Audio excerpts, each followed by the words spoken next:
وبركاته. إلى حضرة النبي مصطفى صلى الله عليه وسلم وعلى آله وأزواجه الكرام، وإلى جميع المسلمين والمسلمات في مشارق الأرض إلى مغاربها، شائل لهم الفاتحة. أعوذ بالله من الشيطان الرجيم. بسم الله الرحمن الرحيم. الحمد لله رب العالمين الرحمن الرحيم مالك يوم الدين إياك نعبد وإياك نستعين اهدنا الصراط المستقيم صراط الذين أنعمت عليهم غير المغضوب عليهم ولا الضالين آمين. إن الحمد لله نحمده ونستعينه ونستغفره ونعوذ بالله من شرور أنفسنا وسيئات أعمالنا. ما يهده الله فلا مضل له ومن يضلل فلا هادي له. أشهد أن لا إله إلا الله وحده لا شريك له، وأشهد أن محمدا عبده ورسوله. اللهم صل وسلم على سيدنا وحبيبنا محمد صلى الله عليه وسلم وعلى آله وأصحابه ومن دعا بدعوته إلى يوم الدين.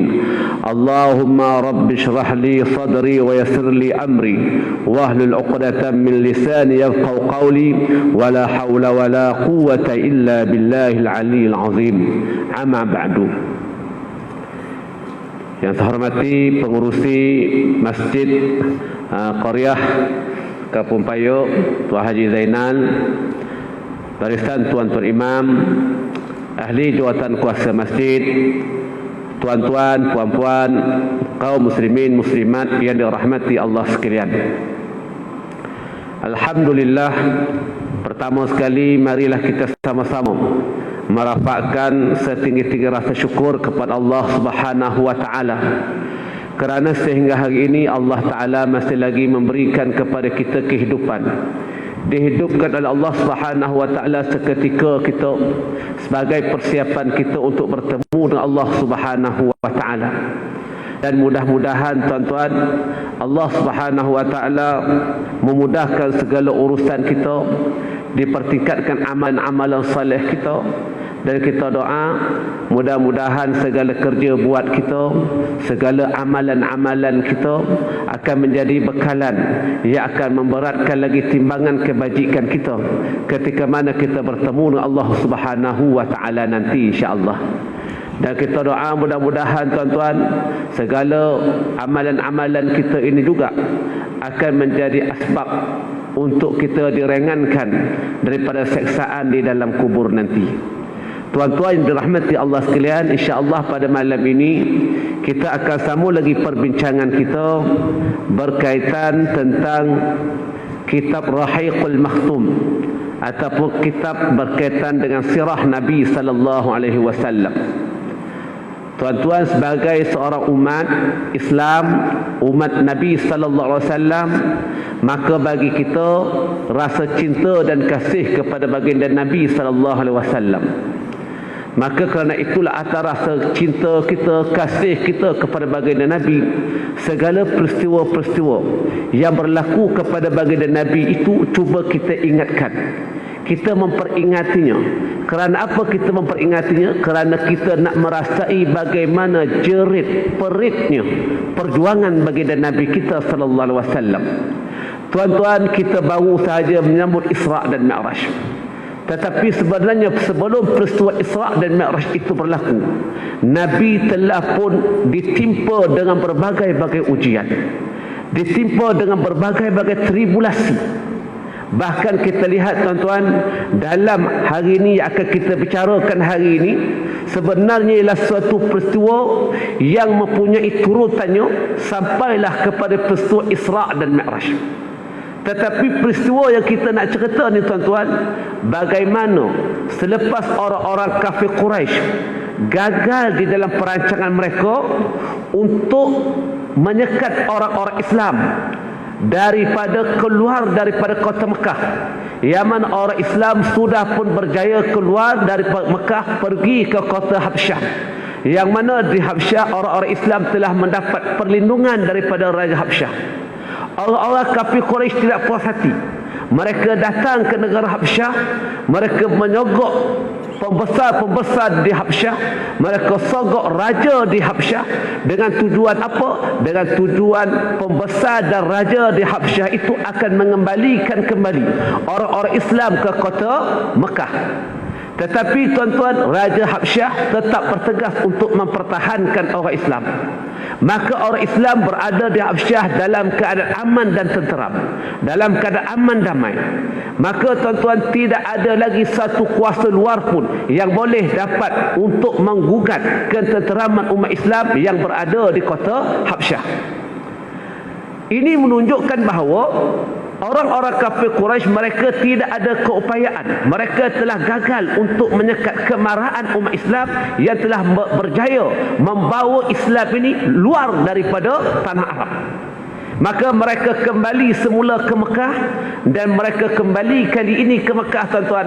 Mereka sudah sedar bahawa mereka tidak akan dapat untuk menahan kemarahan orang-orang Islam menyampaikan dakwah. Maka dia kembali balik ke Mekah dan cari di mana puncanya Islam ini datang. Dan pada ketika ini tuan-tuan, serangan mereka selepas ini mereka tujukan kepada susuk tubuh baginda Nabi kita sallallahu alaihi wasallam. Ya, mereka sudah gagal. Maka orang-orang kafir Quraisy mereka melihat bahawa yang selalu mempertahankan baginda Nabi kita sallallahu alaihi wasallam adalah Abu Talib. Maka mereka telah menghantar pemimpin-pemimpin atau pembesar-pembesar Quraisy. Dia telah menghantar rombongan pembesar-pembesar Quraisy. Dia datang jumpa Abu Talib. Lalu dia berkata kepada Abu Talib, dia kata apa? Ya Abu Talib, inna laka sinnan wa syarafan wa manzilatan fina. Wahai Abu Talib, sesungguhnya kamu ini, wahai Abu Talib, adalah seorang yang tua di kalangan kami.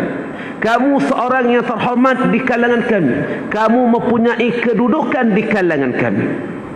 Tetapi disebabkan kedudukan kamu itu, kami nak minta jasa baik kamu. Kami nak minta jasa baik kamu, wahai Abu Talib.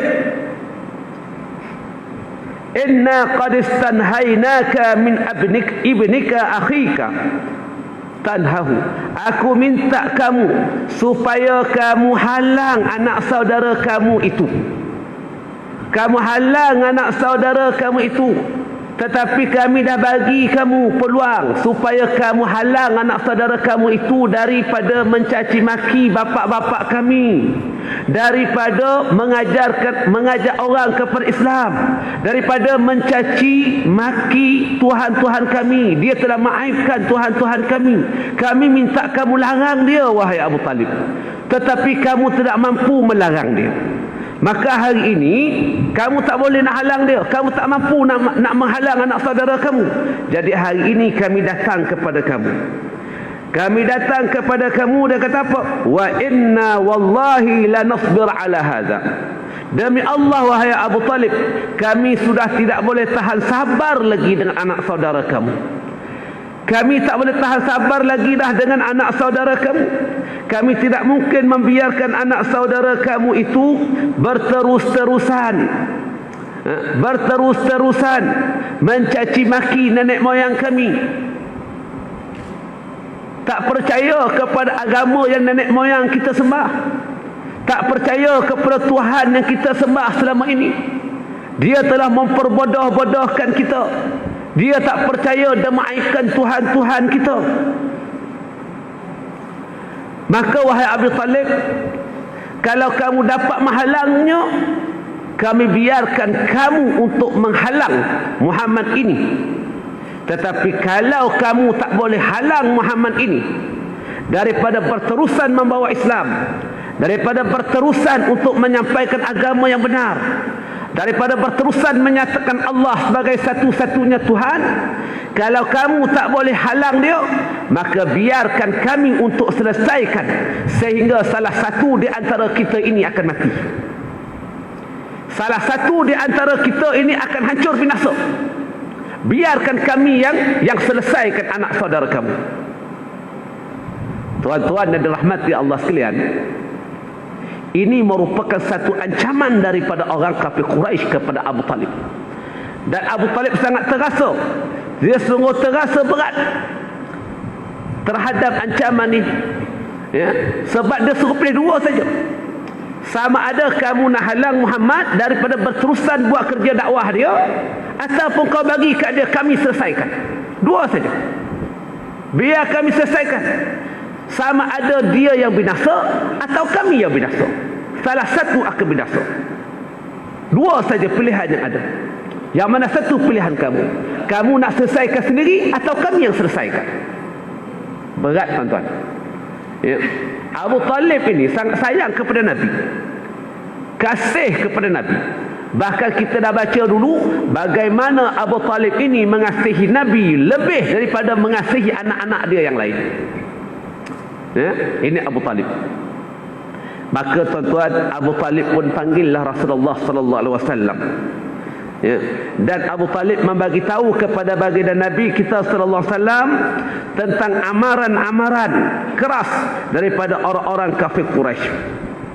Dia bagi tahu kepada Nabi tentang amaran keras, ya, orang-orang kafir Quraisy. Lalu dia kata kepada Nabi, ya ibni akhi, wahai anak saudaraku, anna qaumaka qad ja'uni, sesungguhnya kaum yakni kaum Quraisy, mereka semua telah datang kepada aku, faqalu li kadza wa kadza, dan mereka telah berkata kepada aku begini. Maka kata dia, fa abqi alayya wa ala nafsik, maka begitu tolonglah kau selamatkan diri kau dan kau selamatkan diri aku. Aku nak selamat, engkau pun aku nak selamat. Lalu dia kata, janganlah wala tuhammilan minal amri ma la atiqu, janganlah kau membebankan kepada aku sesuatu yang aku tak mampu nak tanggung. Sesuatu yang aku tak mampu nak tanggung. Tuan-tuan, fadhanna Rasulullah sallallahu alaihi wasallam, bila Abu Talib cakap macam itu, berarti Abu Talib dah tak sanggup lagi untuk membantu Nabi sallallahu alaihi wasallam. Abu Talib dah tak sanggup lagi untuk melindungi baginda Nabi sallallahu alaihi wasallam. Jadi Nabi pun kata apa? Nabi pun kata apa? Ya ammi, faqala ya ammi, wahai bapa saudaraku, wallahi law wada'u syamsa fi yamini wal qamara fi yasari ala an atruka hadzal amri ma taraktuhu abadan. Wahai bapa saudaraku, sekiranya mereka itu mengambil matahari dan meletakkannya di atas tangan kananku dan bulan di atas tangan kiriku untuk aku meninggalkan urusan agama ini, sama sekali aku tidak akan tinggalkan. Nabi sallallahu alaihi wasallam menangis dan Rasulullah pun berjalan pergi, sebab Nabi rasa Abu Talib dah tak nak lagi dah melindungi dia.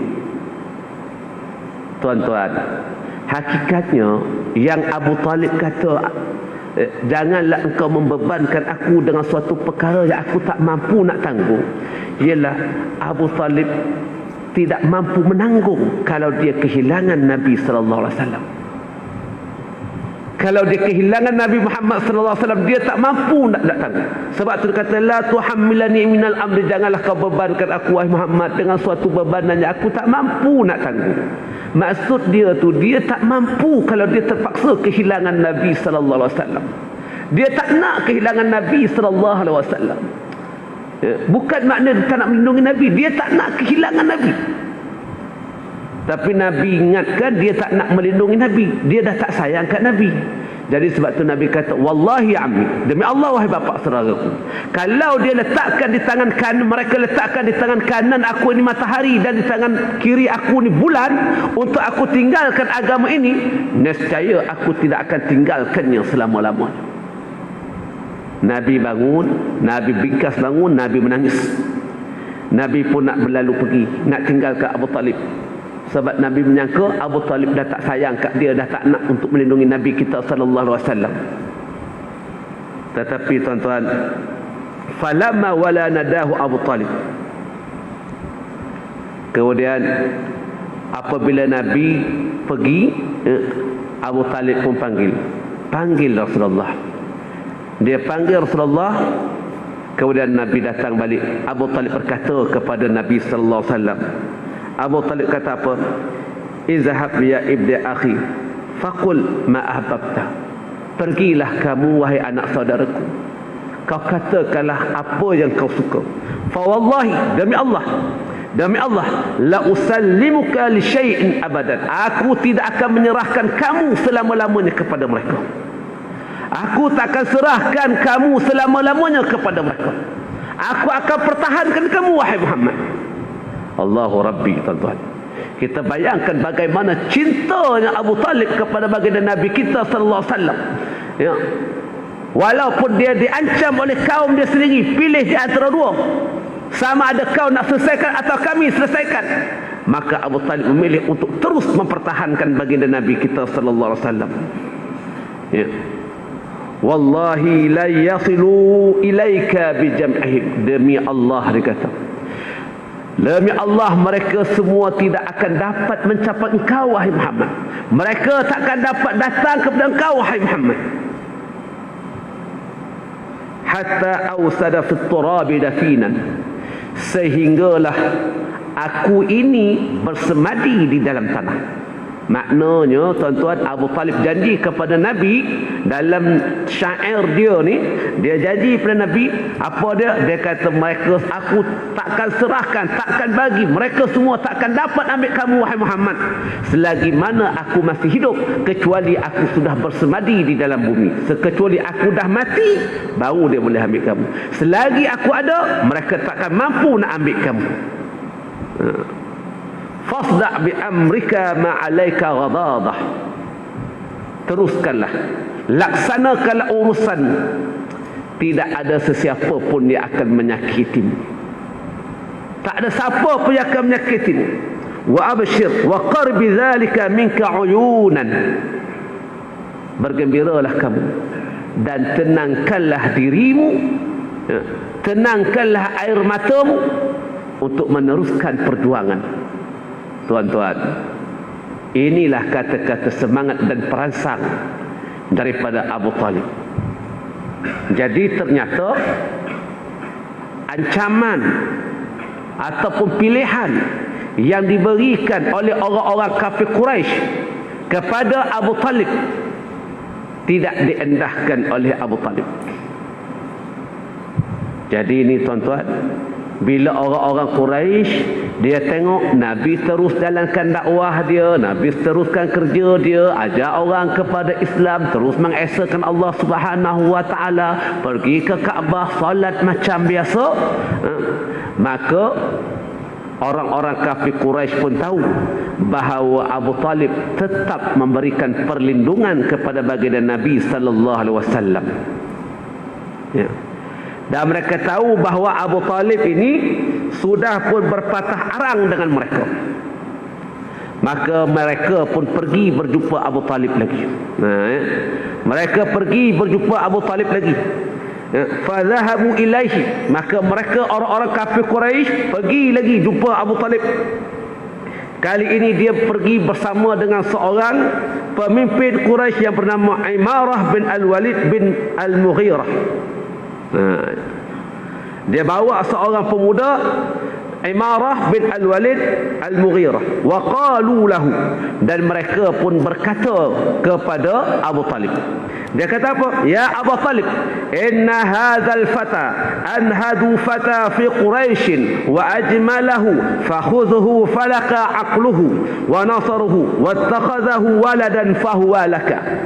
Dia kata, wahai Abu Talib, kau tengok ni budak ni, Imarah bin Al-Walid Al-Mughirah, kau tengok budak ni, pemuda ni, ini pemuda ni wahai Abu Talib, inilah pemuda yang paling kacak, pemuda yang paling perkasa di kalangan orang-orang Quraisy di sini. Ya. Inilah pemuda yang paling bijaksana, yang paling baik. Kamu ambil dia. Ya. Kamu ambil dia. Kamu jadikan dia sebagai anak kamu. kamu boleh menggunakan kebijaksanaan dia, kamu boleh gunakan kehebatan dia, kegagahan dan keperkasaan dia ini untuk diri kamu. Dia boleh bantu kamu, dia boleh tolong kamu. Daripada nak bandingkan dengan Muhammad ni, dia ni lebih kuat lagi, dia ni lebih perkasa. Nak banding dengan Muhammad ini, dia lebih gagah. Kau ambil dia, kau ambil dia, jadikan dia sebagai anak engkau, anggap dia seperti anak engkau. Wa asrim ilaina akhika, dan kau serahkan anak saudara engkau ni kepada kami. Kau serahkan anak saudara engkau ini kepada kami. Kau nak buat simpan buat apa anak saudara engkau ni? Dia adalah tak ikut agama engkau, dia tak ikut agama engkau, dia tak ikut agama nenek moyang kau. Bahkan dia ini telah memecah belahkan kaum kita. Jadi buat apalah kau nak simpan dia? Jadi kau serahkan dia ini kepada kami. Fa anaqataluhu, kami nak bunuh dia. Kami nak bunuh dia. Nampak tuan-tuan, mereka serang kepada Nabi. Sekarang ni mereka fikir nak hancurkan Nabi, mereka nak bunuh Nabi. Mereka telah gagal menghalang gerakan-gerakan Islam sebelum ini. Mereka lihat puncanya daripada Nabi, mereka berusaha untuk bunuh Nabi. Tadi dia suruh Abu Talib sendiri selesaikan. Sekarang Abu Talib tak mau, maka dia datang, dia buat pertukaran.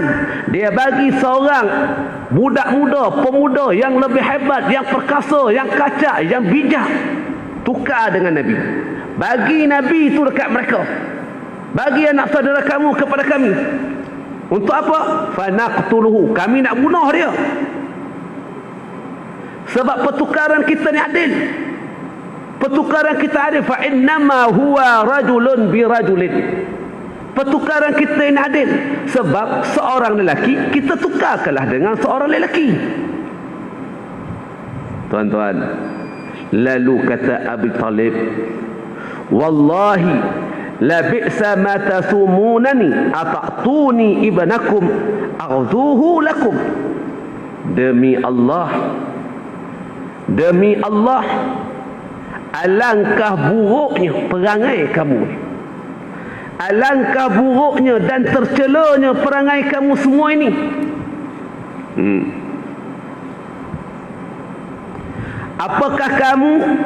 Apakah kamu memberikan kepada aku anak-anak kamu untuk aku bagi makan mereka? Aku kerja penat-penat bagi makan dekat anak kamu, dan aku berikan pula kepada aku anak kamu untuk kamu bunuh. Cuba kau fikir, kamu bagi anak kamu kepada aku bagi anak ni kepada kamu. Itu bukan anakku. Aku kena bagi makan dia, aku kena bela dia. Tapi aku bagikan anak yang sebenar aku ni, aku bagi pada kau untuk kau bunuh. Abu Talib kata ini tak adil. Ini satu benda yang sangat hina. Ya.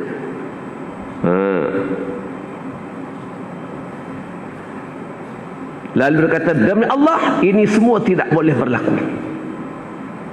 Ini semua tak boleh berlaku. Dia kata, wallahi aku tidak akan membenarkan perkara ini berlaku. Walakinnaka qad ajma'ta khazalan wa mudhahirul qawmi fasna ma badalaka. Demi Allah, kamu tidak berlaku adil kepadaku, tetapi kamu semua telah berpakat untuk tidak memberikan perlindungan supaya kaum ini menentang aku. Justru itu kamu buatlah apa yang kamu suka. Buatlah. Allah tak katakan apa, buatlah. Tapi aku tidak akan bekerja sama dengan kamu. Kau nak buat apa, buatlah. Ya. Muhammad tetap aku akan pertahankan dia. Aku tak akan benarkan sesiapa pun ambil Nabi Muhammad sallallahu alaihi wasallam. Tuan-tuan, dua peristiwa ini berlaku, ya, berturutan. Sehingga akan kata ulama, ya, dua ini berlaku dalam masa yang singkat. Mana mula-mula dia datang bagi tawaran. Pada dia tengok tak ada perubahan, dia datang lagi sekali. Makna berturutan. Ya. Dalam jangka masa yang dekat. Maka tuan-tuan, perbincangan dengan Abu Talib menemui jalan buntu.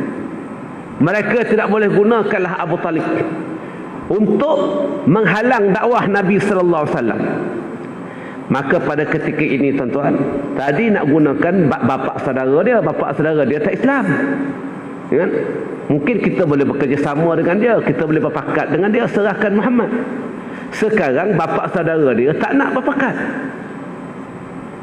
Tolak mentah-mentah semua cadangan di orang kafir Quraisy.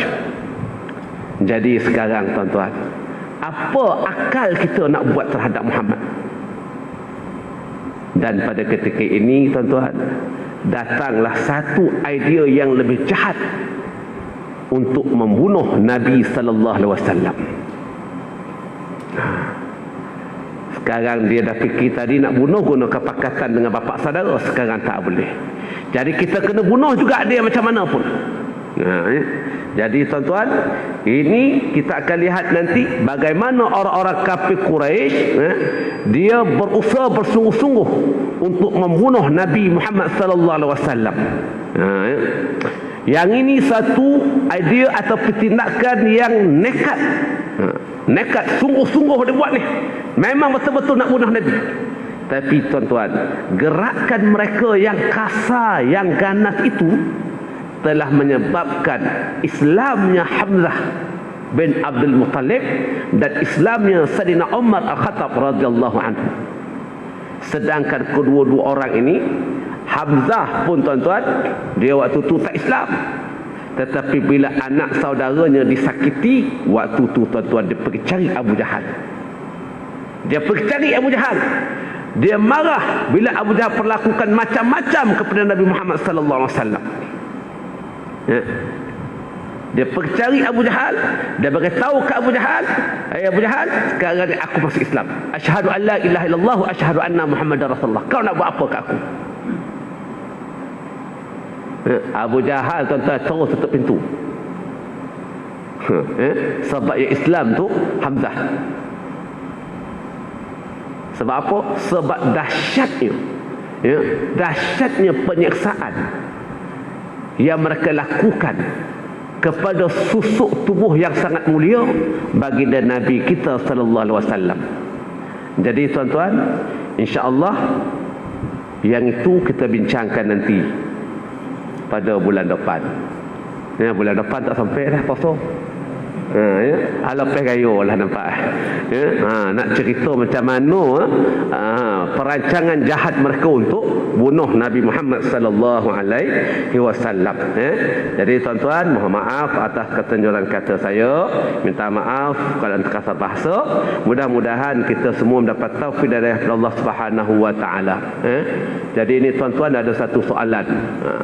Atas meja ni dia menteri Assalamualaikum Ustaz. Apakah bid'ah membaca suratul Mulk selepas solat Isya? Allahu Rabbi. Tuan-tuan, suratul Mulk ini dituntut untuk kita membacanya.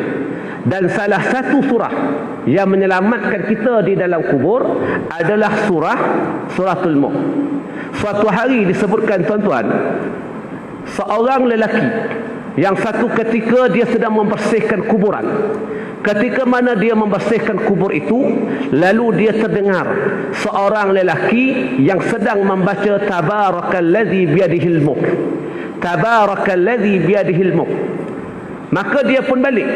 Dia bertemu dengan Nabi sallallahu alaihi wasallam, lalu dia bertanya kepada Rasulullah, "Ya Rasulullah, ketika mana aku membersihkan kubur lama tadi, aku dapati ada orang yang sedang membaca surah Tabaraka."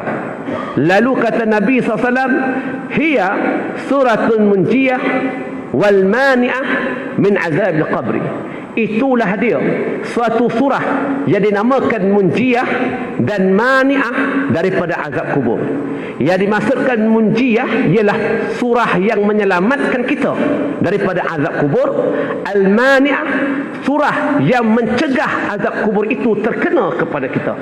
Maka surah itu dinamakan sebagai surah Al-Munjiyah wal Mani'ah. Dan Aisyah radhiyallahu anha meriwayatkan satu hadis bahawa baginda Nabi Nabi sallallahu alaihi wasallam, bahawa Nabi sallallahu alaihi wasallam membaca suratul Mulk wa suratul Tabaraka wa surat Alif Lam Mim As-Sajdah qabla naumi, sebelum dia tidur. Nabi baca sebelum dia tidur.